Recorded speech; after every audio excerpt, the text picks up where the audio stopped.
नमस्कार प्यारे साथियों। स्वागत है एक बार फिर से यूनिक ज्ञान के इस प्लेटफॉर्म पर आप सभी का। और हम मुगल चित्रकालीन चित्रकला पढ़ रहे थे और पिछले लेक्चर में हमने मुगल चित्रकला की क्या क्या कुछ विशेषताएं थी और इसके अलावा बाबर, हुमायूं और अकबर के समय चित्रकला में किस प्रकार से विकास हुआ, इस बारे में अपन ने पिछले लेक्चर में डिस्कशन किया था। ठीक है, ये वाला लेक्चर जो अपना होगा, ये अपना लेक्चर होगा मुगल चित्रकला का सेकेंड पार्ट। ठीक है, तो मुगल चित्रकला का सेकेंड पार्ट होगा और इसमें अपन देखेंगे कि जहांगीर के समय में, शाहजहां के समय में और औरंगजेब के समय में चित्रकला में क्या क्या बदलाव हुए, चित्रकला में मुगल शैली किस प्रकार से अपनी आत्मा को बढ़ाती है, बाद में जब शाहजहां और औरंगजेब का काल आएगा तो अपनी आत्मा को पतनमुख भी देखती है। तो चित्रकारी के क्षेत्र में अपन अगर जहांगीर की बात करें तो जहांगीर का काल को चित्रकला का स्वर्ण काल कहा जाता है। ठीक है, जहांगीर का जो काल है वो मुगल चित्रकला का स्वर्ण काल इसलिए है क्योंकि मुगल चित्रकला के जितने भी डायमेंशंस हो सकते थे, जितने भी आयाम हो सकते थे, सब पर जहांगीर ने काम किया। अकबर की अगर अपन चित्रकला की बात करें तो अकबर की चित्रकला में मुख्यतः अपन देखते हैं कि शिकार के दृश्य, युद्ध के दृश्य, राज दरबारों के दृश्य, इन दृश्यों की महत्वपूर्ण भूमिका हुआ करती थी। लेकिन वहीं पर जहांगीर जब आ जाता है प्रकाश में तो जहांगीर ने इन तीनों के अलावा वो और दूसरे डायमेंशन ऐड कर दिए। जैसे व्यक्ति चित्र जो है जहांगीर के समय चरम पर चला गया था, इसी के साथ साथ प्राकृतिक दृश्यों में भी जहांगीर ने अपनी अच्छी भूमिका निभाई। ठीक है, तो ये जो है जहांगीर और अकबर के बीच में अगर आपको फर्क करना पड़े तो आप ये बता देना कि अकबर ने सिर्फ शिकार, युद्ध और राज दरबारों पर ही जो है चित्र बनाए, लेकिन जहांगीर के समय में ये जो चित्रकला है वो न सिर्फ शिकार, युद्ध, राज दरबारों के बीच में रही, अपितु व्यक्ति चित्र और प्राकृतिक दृश्यों में भी इसका ट्रांसफॉर्मेशन हुआ या बदलाव हुआ या ये वहां तक पहुंची। ठीक है, अब अपन जहांगीर के समय की अगर चित्रकला की कुछ विशेषताएं देखें तो उसमें मैंने बताया आपको कि स्वर्ण काल है जहांगीर का समय, है ना। दूसरा, इसने क्या किया, सबसे पहले आते ही इसने किया कि मेरे पिताजी ने चित्रकला का अलग डिपार्टमेंट बनाया तो अब मैं चित्रशाला बनाता हूं एक। ठीक है, तो चित्रशाला आगरा में एक स्थापित करी गई और इस चित्रशाला में पूरे दिन 24 घंटों ही काम किया होता था कि बहुत सारे चित्रकार बैठते थे और अपने अपने चित्र बनाया करते थे। ठीक है, तो ये आगरा में एक चित्रशाला का निर्माण किया गया और उसका हेड बना दिया अकारीजा को, जिसको आगा रजा भी बोलते हैं अपन। ठीक है, ये अपने अकबर के समय में भी था और आगा रजा या अकारीजा एक सीनियर चित्रकार था इस समय, तो सीनियर चित्रकार को क्या कर दिया, आगरा की चित्रशाला में बैठा दिया। किसने? जहांगीर ने। ठीक है, तो वेरी इंपॉर्टेंट फैक्ट यहीं से पूछेंगे कि आगरा चित्रशाला का हेड किसको बनाया गया था, तो वो किसको बनाया गया था, अकारीजा को। ठीक है, फिर अपन देखते हैं कि मुगल काल में जो जहांगीर का समय है उसमें पोर्ट्रेट चित्रों का जो चित्रण है ना बहुत ज्यादा हो गया। ठीक है, पोर्ट्रेट और लैंडस्केप आप समझते हैं ना, लैंडस्केप जो है वो धरातलीय चित्र इस तरीके से होते हैं, चित्र ऐसे आप आड़े आयत जैसे ये है ना, ये लैंडस्केप आप जिसको ज्यादा बोल सकते हो।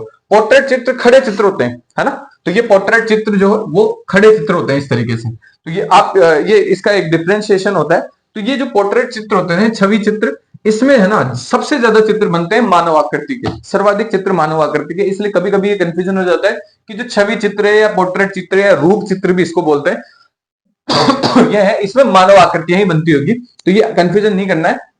इसमें जो है मानव आकृतियों के साथ साथ कुछ प्राकृतिक दृश्यों, पशु पक्षियों की भी जो है पिक्चर बन सकती है। ठीक है, तो इसमें इस समय जो जहांगीर के समय जब पोर्ट्रेट का काम हुआ तो पोर्ट्रेट में जहांगीर ने प्राकृतिक दृश्यों के और पशु पक्षियों के साथ साथ बहुत सारी मानव आकृतियों का भी चित्रण कराया। और मानव आकृतियों के चित्रण के बारे में मैंने कहा है कि मुगल काल में जो चरम स्थान है वो किसने प्राप्त किया, जहांगीर ने प्राप्त किया है। तो ये वेरी इंपॉर्टेंट फैक्ट भी आपसे एग्जाम में पूछा जाता है। ठीक है, छवि चित्रों में इसने क्या आरंभ किया, जैसे मानवीय चित्र इन्होंने शुरू किया, मानव आकृतियों के चित्रण शुरू करे। तो जहांगीर के समय की सबसे प्रमुख देन है कि मानव आकृति, अगर कोई विशेष व्यक्ति है, कोई विशेष व्यक्ति स्वयं बादशाह है, ठीक है, तो वो बादशाह जो है उसकी आकृति के पीछे एक हेलो होता है, एक प्रभा मंडल होता है। जैसे अपने नहीं होता कि बहुत सारे अपन जैसे अपन देवी देवताओं के चित्र देखते हैं तो देवी देवताओं के चित्र के पीछे एक आभा मंडल होता है, एक प्रभा मंडल होता है पीछे, इस तरीके से चक्रीय। ठीक है, तो उसी प्रकार से जो मुगल काल में जो है जहांगीर और विशेष प्रकार के कोई जो भी अपने बादशाह या विशेष योग्यजन हुआ करते थे तो उनके चित्रों के पीछे प्रभा मंडल का प्रयोग किया गया है। तो ये जो देन है वो जहांगीर के समय शुरू हुई और इसका चरम पहुंच जाएगा अपने शाहजहां के काल में, है ना। सर्वाधिक प्रभा मंडल वाले चित्र बनेंगे अपने शाहजहां के समय में, लेकिन शुरू कब से हो रही है, ये अपने जहांगीर से शुरू हो रही है।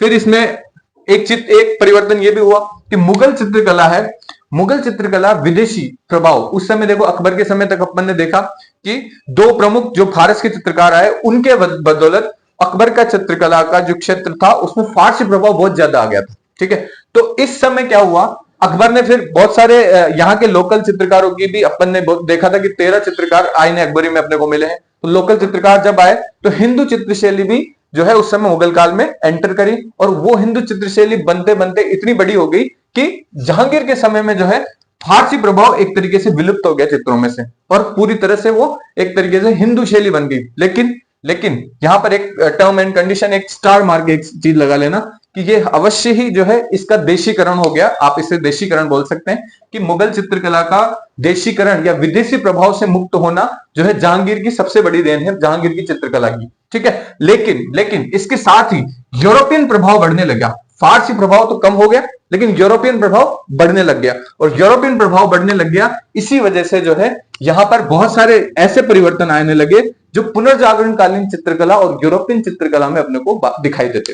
किस प्रकार से परिवर्तन आने शुरू हो गए, देखिए युद्धों का चित्रांकन जब होता था तो उसमें हमारे यहाँ जब युद्धों का चित्रांकन होता है तो उसमें अच्छे चटक रंगों का प्रयोग होता है, लेकिन यूरोप में जब युद्धों का चित्रांकन होता है ना तो प्रकाश और छाया का छाया का जो एक कॉम्बिनेशन करते हैं ना वो बहुत जबरदस्त करते हैं। तो युद्धों के चित्रांकन में प्रकाश छाया का जो कॉम्बिनेशन है उसका अच्छे से प्रयोग करना किससे सीखा हमने, यूरोप से सीखा। ठीक है, तो ये मुगल कालीन चित्रकला में जब प्रकाश छाया का प्रयोग का संतुलित जो प्रयोग है वो कहां से आया, अपने यूरोप से आया, और यूरोप से जैसे युद्ध चित्रांकन ये प्रकाश छाया का प्रयोग शुरू हुआ तो हमारे चित्रों का स्वरूप एकदम बदल गया। इसी के साथ साथ बहुत सारे नए रूपक भी अपने चित्रकला में शामिल हो गए। नए रूपक कौन कौन से शामिल हो गए, जैसे पहले यूरोपियन चित्रकला में आप देखते हैं पुनर्जागरण कालीन चित्रकला में बहुत सारे घुमरते हुए बादल आ रहे हैं। ठीक है, बहुत सारे एंजल्स आ रहे हैं, एंजल्स बोलते हैं देवदूतों को, तो देवदूतों को वो बादलों में से निकलते हुए देवदूत आपने कई बार देखे होंगे। तो घुमरते बादल, देवदूत, ये सब नए रूपक अपने भारतीय चित्रशैली में भी शामिल होने लगे, मुगल चित्रशैली में भी शामिल होने लगे। फिर इन्होंने जो है ऑयल पेंटिंग शुरू कर दी, है ना, तेल चित्रों का जो है तकनीकी जो है ये भी अपने यूरोप से आए। तो यूरोप से 3 प्रभाव बढ़े, एक तो ऑयल पेंटिंग आ गई, एक नए रूपक, बहुत सारे नए जो डायमेंशन है वो ऐड होने लगे, घुमरते हुए बादल, देवदूत जैसी जो डायमेंशन है वो ऐड होने लगी, और युद्धों में जो है प्रकाश छाया का संतुलन एकदम सटीक हो गया और बहुत अच्छे से जो है नए चित्र बनने लगे। लेकिन जो इस समय जो है फारसी जो कला थी वो पूरी तरह से विलुप्त हो गई, फारसी जो चित्र प्रभाव था वो बिल्कुल कम हो गया यूरोपियन अपने मुगल चित्रकला में। ठीक है, फिर एक प्रभाव जो है अपने कैसे किस प्रकार से हुआ, एक जो इंपॉर्टेंट परिवर्तन हुआ वो मुरक्का गुलशन, ये एक चित्रावली बनाई गई। ठीक है, ये एक चित्रावली बनाई गई, एक चित्रों का समूह है। ठीक है, तो चित्रावली तैयार करी गई मुरक्का गुलशन। ये कोई पांडुलिपि नहीं है, जैसे अपन ने पिछली बार हमजानामा, रजवानामा, रामायण, आईने अकबरी, इन सब पे पांडुलिपियां देखी है। ये चित्रावली पूरी तरह से चित्र की किताब है, वेरी इंपॉर्टेंट, ध्यान रखना। तो मुरक्का गुलशन नामक चित्रावली जहांगीर के टाइम पे तैयार करी गई, और ये पूरी तरह से चित्रों की किताब है ना। इसमें इस तरीके का उल्लेख नहीं है जैसे हमजानामा में, अपने रज्मनामा में क्या होता था, कहानी लिखी हुई है फारसी में और फिर उसके कहानी के पात्रों के हिसाब से एक पात्र का चित्रण किया जाता था एक पेज पे। ठीक है, यहां पर क्या है, ये पूरी तरह से जो है चित्र की किताब है, ये एल्बम है, चित्रों का एल्बम। इसका जो ट्रांसलेशन है वो चित्रों का एल्बम ही है, जिसमें सूक्ष्म चित्रों की किताब है। इसको सूक्ष्म चित्रों की किताब है क्योंकि किताब के फॉर्म में है तो छोटे चित्र बने हुए, तो सूक्ष्म चित्रों की किताब चित्रावली मुरक्का गुलशन, इसका नाम बस आप याद रख लेना। ये किसके समय में बनाई गई थी, जहांगीर के समय में बनाई गई थी। आपके एग्जाम के पॉइंट ऑफ व्यू से ये महत्वपूर्ण है, मुरक्का गुलशन जहांगीर के समय बनाई गई थी। इसके बाद अपन देखते हैं जहांगीर में सबसे इंपॉर्टेंट जो प्रश्न बनते हैं वो अपने चित्रकारों से बनते हैं। तो चित्रकारों से किस प्रकार के प्रश्न बनते हैं, सबसे पहला जो प्रश्न बनता है अपने चित्रकारों से वो है उस्ताद मंसूर। ठीक है, इन दोनों को अपन पैरेलल पढ़ेंगे, उस्ताद मंसूर को और अबुल हसन को। ये दो सबसे प्रमुख चित्रकार है, सर्वश्रेष्ठ चित्रकार है जहांगीर के समय में। कौन कौन, उस्ताद मंसूर और अबुल हसन। अबुल हसन तो खुद अकारीजा का ही पुत्र है। ठीक है, ये अबुल हसन जो है किसका पुत्र है, अकारीजा, जो अकारीजा जिसको आगरा चित्रशाला का हेड बनाया था उसी का पुत्र है। ठीक है, तो उस्ताद मंसूर और अबुल हसन में जो है तुलनात्मक एक तरीके से अपन इसको स्टडी के तरीके से देखने की कोशिश करेंगे। तो दोनों को ही नादिर की उपाधि दी गई है, देख लेना, ध्यान से देख लेना। नादिर उल अश्र की उपाधि तो दी गई है मंसूर को, और नादिर उल जमा की उपाधि दी गई है किसको, अबुल हसन को, है ना। वेरी इंपॉर्टेंट है, दोनों नादिर की उपाधि से सम्मानित है, नादिर उल अश्र और नादिर उल जमा, दोनों उपाधियां किसको दी गई है, उस्ताद मंसूर और अबुल हसन को क्रमशः। ठीक है, फिर इसके बाद अपन देखते हैं इनकी जो विशेषज्ञता है वो किस पर है। तो उस्ताद मंसूर जो थे वो पशु पक्षी और फूलों के मतलब प्राकृतिक दृश्य से संबंधित जो चित्रण है उनमें महारत हासिल थी। किसको? अपने उस्ताद मंसूर को। इसी के साथ साथ रंग योजन, है ना, कि रंगों का किस तरीके से प्रयोग करना है, प्लस व्यक्ति चित्रण, छवि चित्रण, जैसे मैं बोल रहा हूं ना मानव आकृति का चित्रण, मानव आकृतियों के चित्रण में जो अच्छी समझ थी वो किसकी थी? अबुल हसन की। ठीक है, तो व्यक्ति चित्रण और रंग योजना में तो अबुल हसन का हाथ बहुत अच्छा था, और विशेषज्ञ इसका उस्ताद मंसूर का हाथ था प्राकृतिक दृश्यों में, पशु पक्षियों में, फूलों में, इनमें बहुत अच्छी इनकी विशेषज्ञता थी। ठीक है, फिर इनके प्रमुख चित्र आपसे एग्जाम में पूछे जाते हैं, है ना। तो दुर्लभ पशु पक्षी इन्होंने बनाए थे, जैसे साइबेरिया का बिरला सारस किसने बनाया? उस्ताद मंसूर ने। किसने बनाया था? साइबेरिया का बिरला सारस एग्जाम में पूछा गया है, उस्ताद मंसूर द्वारा बनाया गया था।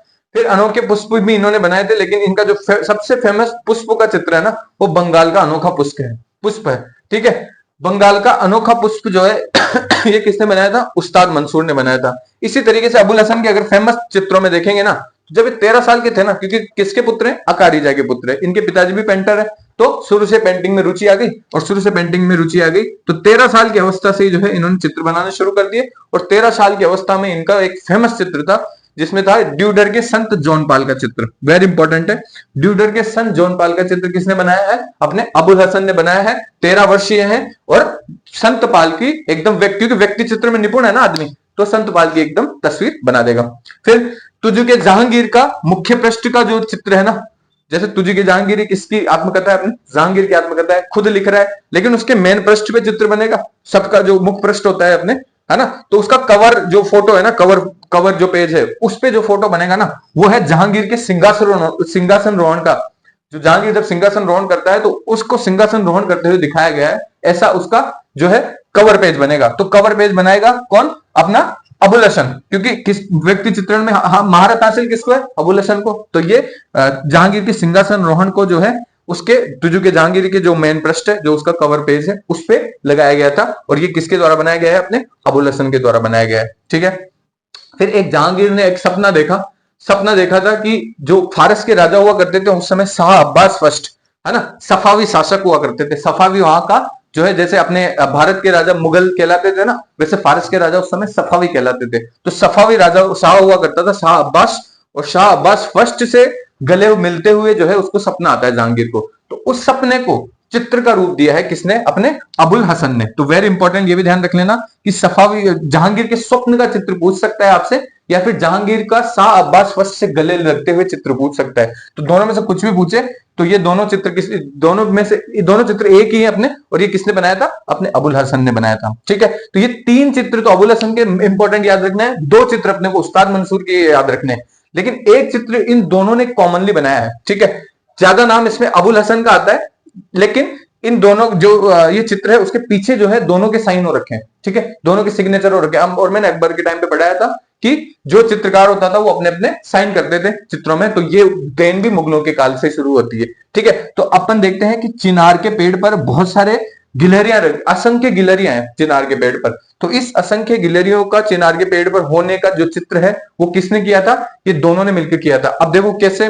उस्ताद मंसूर अबुल हसन का नाम लेते हैं ज्यादातर, क्योंकि अबुल हसन के बड़े साइन हो रखे हैं तो लगता है कि अबुल हसन ने किया होगा, लेकिन एक्सपर्टीज किसकी है ना? एक्सपर्टीज किसकी है? अपने उस्ताद मंसूर की। ये लंदन लाइब्रेरी में रखी हुई है, ये वाला चित्र लंदन लाइब्रेरी में। लेकिन अपना उस्ताद मंसूर की जो सबसे इंपॉर्टेंट क्वालिटी है वो ये थी कि हम प्राकृतिक विशेषताओं पे, पशु पक्षियों पे, है ना, फूलों पे, इनके चित्र जो है बहुत अच्छे बनाता है। तो जो है इन चित्रों का जो मेन मुख्य व्यक्ति माना जाता है अपने उस्ताद मंसूर को भी माना जाता है। तो दोनों का कॉमन, क्योंकि दोनों के साइन है तो दोनों का कॉमन चित्र इसका माना जाएगा। और आप ये याद रख लेना इसके एग्जाम के पॉइंट ऑफ व्यू से कि दोनों में से किसी का भी नाम आ जाए, है ना, आपको लगाना है दोनों।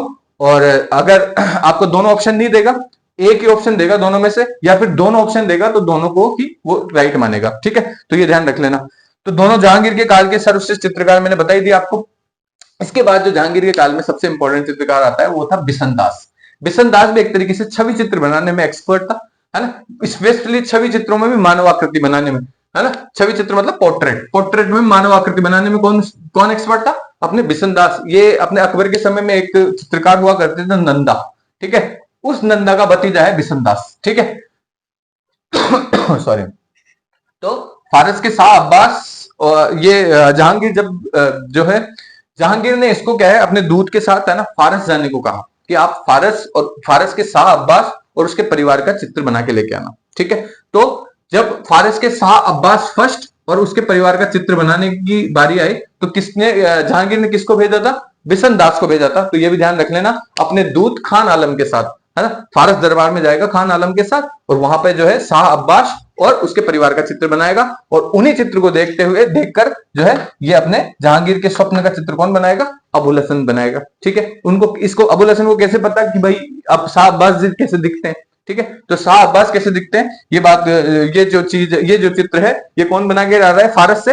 अपना बिशन दास। ठीक है, तो ये बात ध्यान रख लेना, इसका सबसे महत्वपूर्ण चित्र है शाह अब्बास फर्स्ट और उसके परिवार का चित्र है ना। ये जाएगा राजदूत के साथ अपने और ये चित्र बना के लेके आएगा, ध्यान रख लेना ये भी।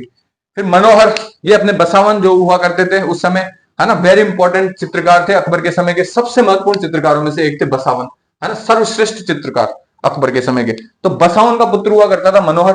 मनोहर भी जो है छवि चित्र बनाने का एक्सपर्ट था, पोर्ट्रेट चित्र बनाता था, उसकी विशेषज्ञता यही थी।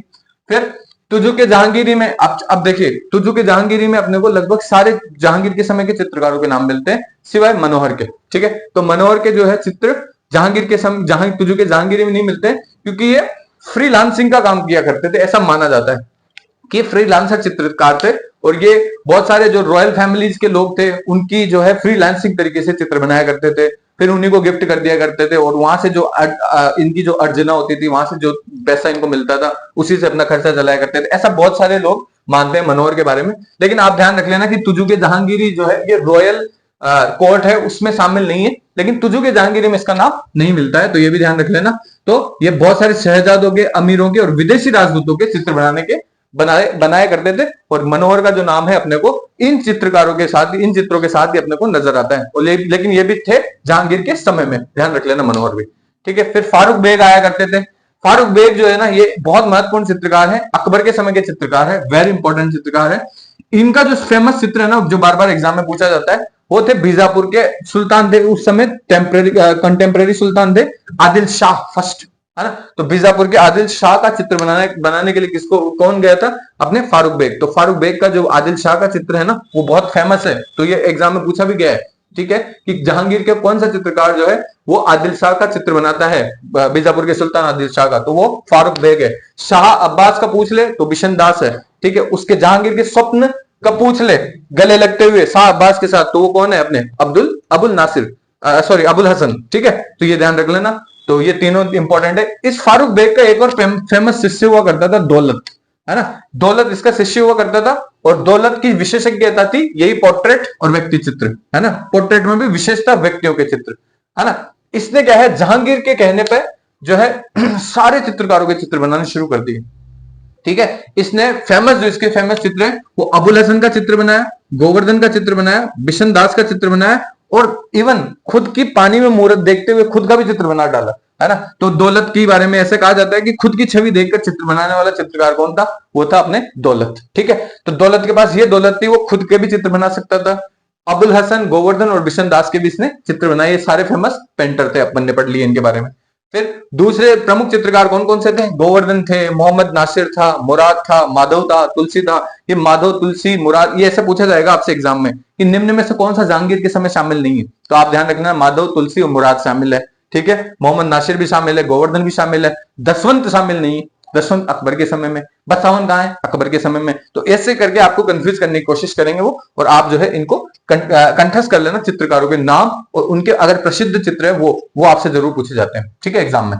फिर कुछ महिला चित्रकार भी इनके समय शामिल हुई। महिला चित्रकारों में 3 नाम याद रख लेना कि जहांगीर की बहुत महत्वपूर्ण देन है, वेरी इंपॉर्टेंट। ठीक है, तो महिला चित्रकारों में एक तो रुकैयम बेगम, रुकैयम बानो भी जिसको बोला जाता है, रुकैया बानो भी बोलते हैं। तो रुकैया बानो या रुकैयम बानो जो है ये एक प्रमुख चित्रकार थी। इसके अलावा नादिरो बानो और साइफा बानो, है ना। तो 3 बानो है, कौन कौन सी? रुकैयम बानो, नादिरो बानो और साइफा बानो, ये 3 बानो याद रख लेना। ये तीनों महिला चित्रकार है अपने जहांगीर के समय में। ठीक है, तो ये ध्यान रख लेना। फिर जहांगीर जो है इसकी इतनी ज्यादा एक्सपर्टीज थी चित्रकला में कि जहांगीर खुद बोलता है कि चित्रकला में मेरी रुचि और ज्ञान का स्तर इतना ज्यादा बढ़ गया है कि मैं जो है मेरे सामने कोई सा भी आप चित्र ले आओ, किसी भी मृत चित्रकार का जो पहले हो गया वो चित्रकार, चाहे वो जीवित चित्रकार, कोई से भी चित्रकार को ले आओ और मैं उसकी कलाकृति दिखा दो और मुझे नाम मत बताओ कि कौन किसकी कलाकृति है, मैं उसका नाम खुद बता दूंगा आपको कि ये जो है ये चित्रकार कौन है। ठीक है, तो उसकी एक्सपर्टीज इतनी ज्यादा हो गई थी कि उसको कोई सी भी पेंटिंग दिखा देते थे ना तो वो बता देता था भाई ये इसकी कलाकृति है। फिर दूसरी बात उसने ये कहा कि अगर एक ही चित्र में कई, क्योंकि मैंने आपको कल बताया था कि चित्रों के भी बहुत सारे स्वरूप होते थे, एक ही चित्र में कई बार क्या है बहुत सारे पेंटर अलग अलग चीजें बनाया करते थे। ठीक है, और ये बोलता है कि अगर एक ही चित्र में बहुत सारे पेंटर्स ने अगर अपना योगदान दिया है तो उन योगदानों में मैं ये बता दूंगा कि भाई इसकी आंख इस बंदे ने बनाई है, इसके पैर इसने बनाया है, इसके जो दूसरे जो उपादान है वो किसने बनाए हैं, तो ये सारे जो नाम है वो कौन बता देगा, अपना जहांगीर। तो उसकी चित्रकारी में इतनी ज्यादा एक्सपर्टीज थी, तो ये ध्यान रख लेना आप, वेरी इंपॉर्टेंट। सबसे एक्सपर्ट जो चित्रकार माना जाता है वो अपना जहांगीर माना जाता है, कला मर्मज्ञ है, कला को जानता है। ठीक है, तो ये चीज जो है अपने जहांगीर की वेरी इंपॉर्टेंट, ध्यान रख लेना। फिर पर्सी ब्राउन, मैंने आपको बताया था पर्सी ब्राउन की दो फेमस किताबें हैं, है ना, इंडियन आर्किटेक्चर और इंडियन पेंटिंग्स अंडर मुगल्स। ये भी किताब इसकी है, इंडियन पेंटिंग अंडर मुगल्स। तो अपनी किताब इंडियन पेंटिंग्स अंडर मुगल में लिखता है कि जहांगीर के साथ ही जो है मुगल चित्रकला की वास्तविक आत्मा भी पतोन्मुख हो गई, है ना। तो पतन होना शुरू हो गया, जहांगीर जैसे जाएगा तो आप देखोगे कि मुगल की जो चित्रकला है उसका भी पतन होना शुरू हो जाएगा। ठीक है, अब अपन पढ़ते हैं शाहजहां को। तो शाहजहां जो है उसने, आपने देखा है कि हमने देखा है कि स्थापत्य के समय में शाहजहां का जो काल है वो स्वर्ण काल कहा जाता है। तो इसका जो ज्यादा फोकस था ना वो कहां था, अपने स्थापत्य में था, इसलिए चित्रकला पे इतना ध्यान नहीं दे पाया। तो वेरी इंपॉर्टेंट, ध्यान रख लेना कि चित्रकला पर जो है इसका ध्यान कम था, स्थापत्य पर ज्यादा था, और चित्रकला का इसके समय पतन होना शुरू हो जाता है। और पतन होना शुरू हो जाता है, लेकिन सबसे ज्यादा छवि चित्र है ना वो किसके समय में शुरू होते हैं, वो अपने शाहजहां के समय शुरू हो जाते हैं। तो सबसे ज्यादा छवि चित्र, अगर पोर्ट्रेट की बात करें, सॉरी, तो पोर्ट्रेट जो सबसे पहले सबसे ज्यादा बनाए जाते हैं वो कहां पे बनाए जाते हैं, अपने शाहजहां के समय बनाए जाते हैं। अगर ये पूछ ले कि पोर्ट्रेट, सर्वाधिक पोर्ट्रेट कहां बनाए गए हैं, तो सर्वाधिक पोर्ट्रेट अपने छवि चित्र, है ना, पोर्ट्रेट अपने शाहजहां के समय बनाए गए हैं, है ना। इसमें एक बहुत बड़ा जो उछाल आएगा वो किसके समय आएगा, जहांगीर के समय आएगा। लेकिन सबसे ज्यादा पोर्ट्रेट किसके समय बनेंगे, अपने शाहजहां के समय बनेंगे। सबसे ज्यादा प्रभा मंडल का प्रयोग, हेलो का प्रयोग, आभा मंडल जो मैंने बताया था पीछे जो चक्र है उसका जो प्रयोग है ना, सर्वाधिक प्रयोग कहां हुआ है, वो अपने जहांगीर के, अपने शाहजहां के चित्रों में, शाहजहां के काल के चित्रों में। तो शाहजहां के काल के चित्रों में सबसे ज्यादा प्रभा मंडल का प्रयोग हुआ है। और विशेषतः प्रभा मंडल मैंने बताया था आपको, व्यक्ति चित्र या रूप चित्रण में ही अपने प्रयोग होता है प्रभा मंडल। किसी देवी आत्मा है, कोई देवी व्यक्ति है, तो उसी के डिवाइन फॉर्म को दिखाते हुए तो प्रभा मंडल लगाया जाता है पीछे, है ना। तो जहां शाहजहां जो है इसके देवी संरक्षण के चित्र इसको कहे जाते हैं, क्योंकि प्रभा मंडल का बहुत ज्यादा प्रयोग हो रहा है ना। तो इसके सिर के पीछे जो है, शाहजहां के सिर के पीछे जो है, सिर के पीछे विकर्ण प्रभा मंडल बनाया गया है। ठीक है, विकर्ण प्रभा मंडल मतलब ऐसे गोले वाला प्रभा मंडल और उसके पीछे ऐसे प्रकाश की बहुत सारी, वो ये विकर्ण प्रभा मंडल है। ठीक है, तो ये इस तरीके का जो प्रभा मंडल है वो किसके उसमें बनाया गया है, शाहजहां के पोर्ट्रेट के पीछे बनाया गया है। तो ये भी ध्यान रख लेना है। और ये इतना डीप में आपसे पूछा नहीं जाता है, तो कोई ऐसा घबराने वाली बात नहीं है ना। लेकिन आप ध्यान रख लें, प्रभा मंडल का सर्वाधिक प्रयोग शाहजहां के टाइम में हुआ है और सबसे ज्यादा छवि चित्र भी शाहजहां के समय बनाया गया है। फिर शाहजहां का सूफी नृत्य करता हुआ चित्र भारतीय संग्रहालय में स्थित है। तो किस शासक का सूफी नृत्य करते हुआ चित्र प्रसिद्ध है। ठीक है, तो जहांगीर भी पूछा जाएगा क्योंकि जहांगीर का बहुत इंटरेस्ट था सूफी नृत्य में। ठीक है, लेकिन लेकिन लेकिन वेरी इंपॉर्टेंट, ध्यान रखना, चित्र किसका फेमस है, अपना शाहजहां का फेमस है, ध्यान रख लेना। ठीक है, तो सूफी धर्म में आस्था जहांगीर भी रखता है, शाहजहां भी रखता है। तो शाहजहां का वो सूफी नृत्य करता हुआ चित्र जो है वो सर्वाधिक फेमस है, सर्वाधिक प्रसिद्ध है। तो ये भी ध्यान रख लेना। शाहजहां के टाइम के चित्रकारों के नाम आपसे पूछे जाते हैं ऑप्शन में देके, क्योंकि वो कंफ्यूज भी कर सकता है जहांगीर और शाहजहां के चित्रकारों को। तो आप इसके चित्रकारों के नाम जरूर रख लेना। सब चित्रकारों के आपको एक एक के नाम याद होने चाहिए। फकीरुल्लाह, मीर हासिम, मुरार, हुनर मोहम्मद, नादिर समरकंदी, अनूप, चित्रा, विचित्र और मकरा। ये नाम याद रख लेना आप सारे चित्रकारों के। 9 चित्रकार हैं, 9 के नाम याद होने चाहिए आपको। ठीक है, और ये एग्जाम में बार बार पूछे जाते हैं। इनमें आपको कंफ्यूजन कराया जाएगा कि इनके या तो आपको जहांगीर के चित्रकार दे देंगे, शाहजहां के चित्रकार दे देंगे, अकबर के चित्रकार दे देंगे, और वो जो है पूछेगा भाई निम्न में से कौन सा जहांगीर का चित्रकार है या फिर कौन सा शाहजहां का चित्रकार नहीं है। तो वो ऐसे ऑप्शन देके आपको कंफ्यूज करने की कोशिश करेगा, इसलिए चित्रकारों का नाम आप याद ही कर लेना कंठस्थ। ठीक है, फिर अपन देखते हैं औरंगजेब। औरंगजेब के समय तो बिल्कुल पतन भी हो गया चित्रकला का। तो औरंगजेब जो है इसको जो है चित्रकला को इस्लाम के खिलाफ मानता है। अब इस्लाम के खिलाफ मानेगा तो चित्रकला को बैन कर देगा। चित्रकला को बैन कर देगा तो उस समय जो है यहाँ के चित्रकार भाग के कहां जाएंगे, छोटे छोटे राज्यों के पास, है ना। तो उस समय तत्कालीन भारत में जितने भी छोटे छोटे क्षेत्रीय राज्य हैं वहां पर जो है चित्रकार जाके शरण प्राप्त करते हैं, आश्रय प्राप्त करते हैं, ठीक है। इस वजह से यहाँ पर इसके समय जो है क्षेत्रीय कला में, क्षेत्रीय चित्रकला में बहुत ज्यादा इजाफा हुआ, बहुत ज्यादा वृद्धि हुई, है ना। तो बहुत सारे क्षेत्रीय, जैसे औरंगजेब से भाग के मेवाड़ में आ गए चित्रकार, ठीक है, तो मेवाड़ चित्रकला बन गई, है ना। और अपने ढूंढाड़ में आ गए, और बहुत सारी जगह पे। अपने राजस्थान की जो पेंटिंग है ना वो औरंगजेब के बाद ही शुरू होती है ढंग से। राजस्थान में जो सर्वाधिक चित्र बने हैं ना वो औरंगजेब के संरक्षण नहीं देने के विरुद्ध ही बने हैं क्षेत्रीय इतिहास, इससे क्षेत्रीय चित्रकारों द्वारा, ठीक है। तो वहां से जो चित्रकार भाग के आए तो वो भिन्न, अब कांगड़ा में चले गए, उधर हिमाचल प्रदेश में, तो कांगड़ा चित्रशैली बन गई, ठीक है। तो औरंगजेब से भागे हुए चित्रकार ही जो है भारत के विभिन्न क्षेत्रों में फैल जाते हैं, विभिन्न छोटी छोटी रियासतों में चले जाते हैं, और वहां पर क्षेत्रीय चित्रकलाओं का जो है इजाफा होता है, ठीक है। ये अपन देखते हैं औरंगजेब के समय। लेकिन औरंगजेब ने क्या किया, न सिर्फ चित्रकला को संरक्षण नहीं दिया, उसने क्या किया, जो चित्र बने हुए थे उनको भी मिटाने का प्रयास किया, है ना। तो मनुची एक बात लिखता है कि अकबर के मकबरे के चित्रों को जो है उसने, औरंगजेब ने चूने से पुतवा दिया था। ऐसी बात कौन लिखता है, अपना मनुची, ठीक है।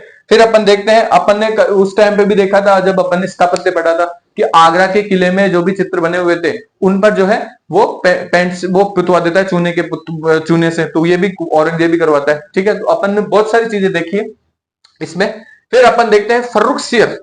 फर्रुखसियर एक, फिर बाद में मुगल बादशाह हुआ, उत्तर मुगल अपन पढ़ते हैं तो उसमें जो है एक बादशाह हुआ करता था फर्रुखसियर। उसने पुनः संरक्षण देने की कोशिश की चित्रकारी को, लेकिन तब तक मुगल इतने कमजोर हो गए थे, है ना, कि वो एक तरीके से रीजनल पावर बनना शुरू हो गए थे, क्षेत्रीय शक्ति बनना शुरू हो गए थे, और बहुत सारे मराठा और छोटे छोटे जो क्षेत्रीय रियासतें थी वो बड़ी होना उभरना शुरू हो गई थी। इस वजह से जो है ज्यादा ये संरक्षण दे नहीं पाएंगे। तो इस वजह से अपन देखते हैं कि फर्रुखसियर पुनः संरक्षण देने का प्रयास करता है। फिर मुगल चित्रशैली की सबसे प्रमुख जो आइडेंटिफिकेशन वो किस तरीके से होती है उसकी भी अपन बात कर लेते हैं। सबसे प्रमुख विशेषताएं की अगर बात करें तो मुगल चित्रशैली का विषय कौन सा है। अपन ने पूरे चित्रकारी देख ली सब जगह, तो उसका विषय है युद्ध, शिकार, राजदरबार, सांस्कृतिक दृश्य और पौराणिक गाथा। ये मुगल चित्रशैली के प्रमुख विषय हैं, ठीक है। पौराणिक गाथाओं पर चित्र बनाए, अपन ने देखा है रज़्मनामा, है ना। रज़्मनामा के अलावा अपने फारसी वाला वो भी हमजानामा भी देखा है, ठीक है। पैगंबर मोहम्मद और फारसी जो हमजा थे, है ना, उसके भी चित्र हैं। पौराणिक गाथाओं इनका विषय हुआ करता था। सांस्कृतिक दृश्य के चित्र बने हैं यहाँ पर बहुत सारे, ठीक है। राज दरबारों के चित्र बने हैं, मैंने दिखाया आपको सफावी का किस तरीके से बना है, ठीक है, बीजापुर के सुल्तानों का। और शिकार करते हुए चित्र बने हैं, ठीक है। शिकार और युद्ध तो इसके फेमस चित्र हैं, और अकबर के समय में तो बहुत अच्छे चित्र बने हैं शिकार और युद्धों के, है ना, राज दरबारों के, ठीक है। तो ये इसके मुगल चित्रशैली की सबसे प्रमुख विषय यही थे, है ना, इन्हीं पे चित्र बने हैं। फिर प्रकृति देखें अगर इसकी मुगल चित्रशैली की, तो दो टाइप की प्रकृति है। एक तो धर्मनिरपेक्ष प्रकृति के चित्र बने, ठीक है। इसमें जो है ज्यादातर चीजें, अगर आप हमजानामा को छोड़ दो ना, तो किसी भी आपको इस्लामिक विषय पर इस पर चित्रण ज्यादा दिखेगा नहीं, ठीक है। तो ये एक तरीके से धर्म से विमुक्त होने के प्रयास करते हैं। बस क्या है, क्योंकि चित्रकला जो है हिंदू और ईसाई जो लोग हैं वो चित्रकला पर ज्यादा तवज्जो देते हैं, इसलिए इनके चित्र अवश्य ज्यादा बने। लेकिन इनकी जो प्रकृति है वो धार्मिक प्रकृति नहीं है, धर्मनिरपेक्ष सेकुलर नेचर के चित्र बने, ठीक है। तो सेकुलर नेचर के चित्र बनेंगे कहां पे, हिंदू और ईसाई विषय के, और इस्लामिक विषय के जो है चित्र बनाने से ये मुगल बच रहे हैं, ठीक है। तो ये बचते हैं, तो ये बात आप ध्यान रख लेना, इनकी जो प्रकृति है वो धर्मनिरपेक्ष प्रकृति है, ध्यान रखना। फिर अभिजात वर्गीय चित्र बने, ठीक है। ज्यादातर जो खानदानी लोग हैं, मैंने बताया आपको कि ये भी चित्र बना रहा है ना, तो कहां गए वो, शहजादों के, अमीरों के, विदेशी राजदूतों के चित्र बना रहा है। जो बड़े लोग हैं, जो बड़े राजघराने से संबंधित व्यक्ति है, सिर्फ उन्हीं के चित्र बन रहे हैं, यानी कि अभिजात वर्ग से ही संबंधित चित्र बन रहे हैं, ठीक है। जो सामान्य जनता है, सामान्य जनजीवन है, उस पर चित्र नहीं बन रहे। तो अभिजात वर्गों के बारे में ही अपने को पता लगता है चित्रकारी में, ठीक है। और ज्यादातर सामान्य जीवन पर चित्रण नहीं होते हैं। तो दोनों विशेषताएं आप याद रख लेना कि इनकी जो प्रकृति है वो धर्मनिरपेक्ष है और अभिजात वर्गीय ज्यादा है, ठीक है। फिर अपन देखते हैं कि यूरोपीय प्रभाव बहुत ज्यादा बढ़ जाता है इसके समय में। तो यूरोपियन प्रभाव वाले चित्रकारों के नाम आपसे पूछे जाते हैं एग्जाम में, है ना। तो इसलिए मैंने अलग से लिख दिया कि अगर यूरोपीय प्रभाव का सर्वश्रेष्ठ चित्रकार कौन सा था, तो वो था अपना मिस्किन। वेरी इंपॉर्टेंट, ध्यान रख लेना, मिस्किन, है ना, ये अपना यूरोपीय प्रभाव का सर्वश्रेष्ठ चित्रकार था मुगल काल में। और इसके अलावा बसावन, केशव, दौलत और अबुल हसन, इन सब पर किसका प्रभाव पड़ा हुआ है? अपने यूरोपीय प्रभाव का। ठीक है, तो अपन ध्यान रखना, बसावन से शुरू हो जाता है, केशव भी इसमें आते हैं, दौलत भी आते हैं, अबुल हसन भी आते हैं। तो अबुल हसन से लेके अपने बसावन से लेके अबुल हसन, केशव, दौलत, इन सब पे जो है किसका प्रभाव है? यूरोपियन शैली का। मिस्किन जो है वो सर्वश्रेष्ठ यूरोपियन शैली का जो है जानकार है, विशेषज्ञ है। फटाफट से अपन रिवीजन कर लेते हैं। जहांगीर जो है वो अकबर की जो चित्रकला है उसमें वृद्धि करता है, अभिवृद्धि करता है, क्योंकि अकबर ने तो शिकार, युद्ध और राज दरबारों के ही चित्र बनवाए, लेकिन जहांगीर ने व्यक्ति चित्र और प्राकृतिक दृश्य में भी जो है अपनी महारत हासिल करवाई चित्रकारों द्वारा।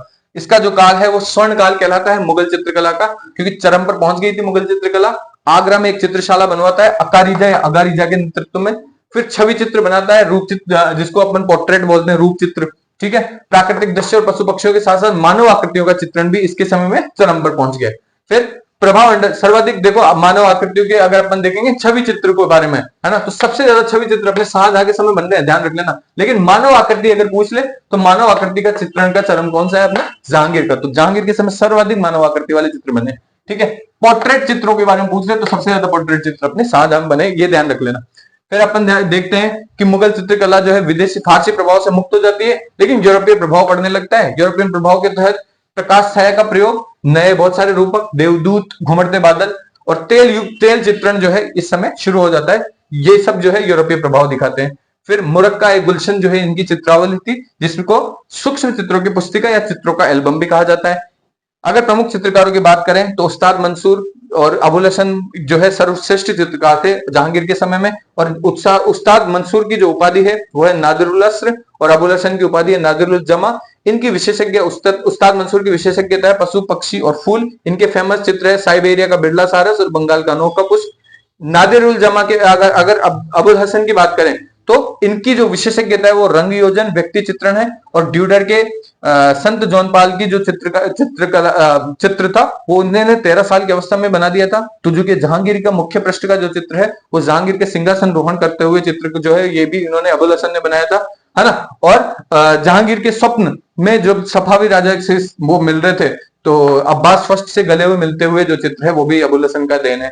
दोनों ने मिलकर जो है चिनार के पेड़ पर असंख्य गिलहरियों वाले चित्र बनाए हैं, तो ये इसके प्रमुख चित्र हैं। ठीक है, फिर बिशन दास के बारे में देखें तो प्रमुख छवि चित्र बनाता है विशन दास, मानव आकृतियों की, नंदा का भतीजा हुआ करता था। शाह अब्बास और उसके परिवार का चित्र बनाता है फारस जाके। मनोहर जो है बसावन का पुत्र था, छवि चित्र में विशेषज्ञ है। तुजु के जहांगीर में इसका नाम नहीं मिलता है, लेकिन शहजादों, अमीरों और विदेशी राजदूतों के बहुत सारे चित्र इसने बनाए थे। फारूक बेग के बारे में देखें तो फारूक बेग अकबर के समय ही आ गया था और बीजापुर के सुल्तान आदिल शाह का चित्र बनाता है। दौलत भी जो है फारूक बेग का शिष्य हुआ करता था। इसकी भी विशेषज्ञता वही छवि चित्र और व्यक्ति चित्र हुआ करती थी। जहांगीर के कहने पर अबुल हसन, गोवर्धन, बिशन दास और खुद का चित्र भी जो है ये दौलत बनाता है। ठीक है, अन्य जो चित्र है, अन्य जो चित्रकार है उनमें देखते हैं तो गोवर्धन, मोहम्मद नासिर, मुराद, माधव, तुलसी, ये सब जो है फेमस चित्रकार थे। अन्य महिला चित्रकारों में देखें तो 3 महिला चित्रकारों का भी यहाँ पे उल्लेख मिलता है, रुकयम बानो, नादिरा बानो, साइफा बानो। Very important. चित्रकला में मेरी रुचि का स्तर बहुत ज्यादा बढ़ गया है, मैं बता देता हूँ कि ये किसका चित्र है। ठीक है, ये सब स्टेटमेंट अपने जहांगीर से संबंधित है। पर्सी ब्राउन जो है जहांगीर के साथ मुगल चित्रकला की वास्तविक आत्मा भी पतोन्मुखी हो गई। ये बात पर्सी ब्राउन की जो है Indian paintings in Mughal period, ये जो है इसकी इन्होंने जो है लिखी हुई है। और शाहजहां जो है शाहजहां के समय चित्रकला के स्थान पर स्थापत्य पर ज्यादा बल दिया गया, इसलिए चित्रकला का थोड़ा सा जो है कम रोल मिलता है। लेकिन सर्वाधिक छवि चित्र बनने में शाहजहां का बहुत इंपॉर्टेंट रोल है। प्रभा मंडल का भी सर्वाधिक प्रयोग कौन करेगा? शाहजहां ही करेगा। और शाहजहां का सूफी करते हुए नृत्य का जो चित्र है वो सबसे फेमस है। और इसके समय में फकीरुल्लाह, मीर हासिम, मुरार, हुसैन मोहम्मद, नादिर समरकंदी, अनूप, चित्रा, विचित्र और मकरा, ये फेमस चित्रकार हुआ करते थे। औरंगजेब की अगर अपन बात करें तो ये इस्लाम के विरुद्ध मानता था चित्रकला को, और क्षेत्रीय इस वजह से जो है यहाँ से चित्रकारों को जो है संरक्षण नहीं मिलता, तो वो चित्रकार क्षेत्रीय जो राजवंश है उनकी तरफ जाते हैं और वहां से जो है चित्रकारी का जो है क्षेत्रीय चित्रकलाओं का विकास होता है। ठीक है, कांगड़ा शैली, है ना, राजस्थान की विभिन्न चित्रकला की शैलियां जो है ये भी औरंगजेब के इस टाइम पे ही शुरू होती है अच्छे से। मतलब शुरू तो पहले हो जाती है, लेकिन उसका जो चरम है वो उस समय उसके बाद ही दिखाई देता है हमें। मनुची जो है वो मनुची उल्लेख करता है कि अकबर के मकबरे के जो चित्र हैं उनको भी चूने से पुतवा दिया था किसने? औरंगजेब ने। फर्रुख शेर पुनः संरक्षण देने का प्रयास करता है। मुगल चित्रशैली की अगर अपन बात करें तो इनका विषय युद्ध, शिकार, राज दरबार, सांस्कृतिक दृश्य और पौराणिक गाथाएं हुआ करता था। इनकी जो प्रकृति थी वो धर्मनिरपेक्ष हुआ करती थी। इस्लामिक विषयों पर चित्र बनाने से बचे, लेकिन हिंदू और ईसाई विषयों पर चित्र बहुत ज्यादा बने, और उनकी जो प्रकृति वो भी सेकुलर नेचर की थी, धर्मनिरपेक्ष नेचर की थी। फिर अभिजात वर्गीय जो चित्र है वो भी बनने शुरू हो गए, और सामान्य जीवन पर जो है चित्र करना, सामान्य जीवन पर चित्र करना इन्होंने जो है बंद कर दिया था। मतलब बंद क्या कर दिया था, चित्रण ही नहीं हुआ था सामान्य जीवन पर। ठीक है, फिर अपन देखते हैं यूरोपीय जो प्रभाव है उसमें देखते हैं तो केशव, बसावन, दौलत और अबुल हसन का प्रमुख नाम आता है। अगर सर्वश्रेष्ठ कोई पूछ ले तो सर्वश्रेष्ठ यूरोपीय प्रभाव वाला चित्रकार है अपना मिस्किन। ठीक है, तो ये था अपना मुगल चित्रकारा। ठीक है, अब इसमें आपकी कला में, क्योंकि आर्ट आर्किटेक्चर है ना आपके, है ना, आर्ट आर्किटेक्चर और पेंटिंग, तो आर्ट में एक चीज और आती है म्यूजिक, है ना। तो मुगलकालीन संगीत पर भी आपसे प्रश्न पूछ लेते हैं कभी कभी, तो मुगलकालीन संगीत का भी एक मुझे लगता है एक लेक्चर हो जाना चाहिए। और उसके बाद जो है आपका सिर्फ और सिर्फ साहित्य बच जाएगा, लिटरेचर। ठीक है, तो अपने 3 क्लासों में अपन कोशिश करेंगे इसको समअप करने की। तो 3 या 4 क्लासें जो भी होती है, क्योंकि देखो मैं कोशिश ये करता हूं कि आपके एग्जाम के पॉइंट ऑफ व्यू से जो भी महत्वपूर्ण चीजें उनको शामिल करूं, और कुछ छूटना नहीं चाहिए ज्यादा चीजें, है ना, ताकि आप जो विश्वास मुझ पर दिखा रहे हैं तो उसका जो है आपको फायदा जरूर मिलना चाहिए। ठीक है, तो ये अपना कोशिश रहेगी, और बाकी आपने अपन नेक्स्ट लेक्चर में मिलते हैं। आप सभी का देखने के लिए बहुत बहुत धन्यवाद।